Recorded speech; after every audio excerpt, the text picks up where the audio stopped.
Então, sempre que a gente fala de dinheiro físico, do dinheiro que a gente vai utilizar para pagar alguém por algum serviço, por algum produto, quando a gente paga em dinheiro vivo, né, que a gente fala de cash, ok? Não é tipo assim, vou pagar com money. Esse dinheiro físico a gente não chama de money em inglês. A palavra money está se referindo mais a um dinheiro no geral. Então, eu vejo bastante pessoas se confundindo com isso, tá? Mas sempre que você for pagar algo em dinheiro em inglês, você vai dizer pay in cash, ok? Pay in cash.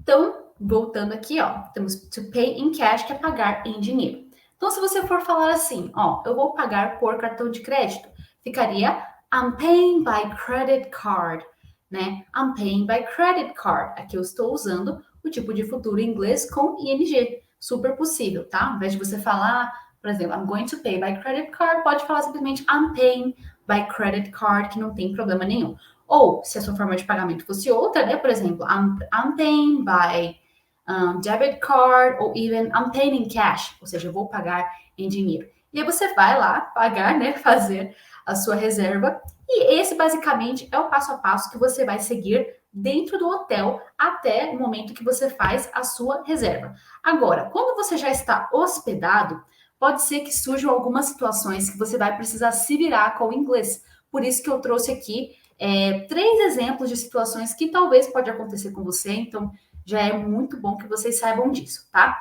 Então, todo hotel, ele vai oferecer room service, que é o serviço de quarto, ok? Olha só a pronúncia, essa palavra aqui eu não falo service, ok? Eu falo service, service. Então, todo hotel oferece room service. Então, sempre que você for exigir um serviço de quarto, você vai falar de room service, ok? Aqui eu trouxe um exemplo de room service que seria se referindo a limpar, tá? O verbo limpar em inglês é to clean. To clean. Então, vamos supor que você tá lá no seu quarto de hotel e você percebe que tá sujo, que alguém precisa vir limpar para você, que precisam recolher algum tipo de sujeira lá. Como é que você pode pedir isso em inglês? Você vai ligar lá na recepção e você vai dizer assim, mais ou menos, né? Hello, I'm in room 355. Vocês podem falar assim o número, tá? Geralmente eles falam só, tipo assim, ao invés de falar 355, geralmente para ficar mais fácil, eles falam I'm in room 355. Então, esse quarto aqui seria o quarto 355, né? 355. Mas, claro, se você quiser falar um número por extenso, né? Você pode falar, nesse caso ficaria 355, por exemplo. Hello, I'm in room 355. Só que geralmente fica muito mais fácil você falar só os primeiros números, né? Então, por exemplo, 355. I'm in room 355. I'd like you to send someone to clean my room, ok? Então, aqui de novo nós temos aquela expressão do I'd like, que é o nosso famoso I would like, que seria eu gostaria, só que de forma abreviada, né? I'd like. Quando a gente tem essa estrutura aqui, né? Por exemplo, eu gostaria que alguém fizesse algo para mim, a gente vai falar I'd like you. Então, primeiro a gente coloca você, I'd like you, e depois a gente coloca aqui o verbo do que a gente quer que a pessoa faça para nós, né? Então, por exemplo, I'd like you to send someone. Eu gostaria que você enviasse alguém, né? I'd like you to send someone to clean my room. Então, como é que ficaria? Olá, eu estou no quarto 355. Eu gostaria que você enviasse alguém para limpar o meu quarto. Hello, I'm in room 355. I'd like you to send someone to clean my room, ok? É claro que quando você estiver praticando aqui essas frases, eu recomendo que vocês pratiquem também a questão da velocidade, para que quando vocês chegarem realmente na situação que vocês vão precisar falar, para que saia de forma mais natural, né? Então, por exemplo, hello, I'm in room 355.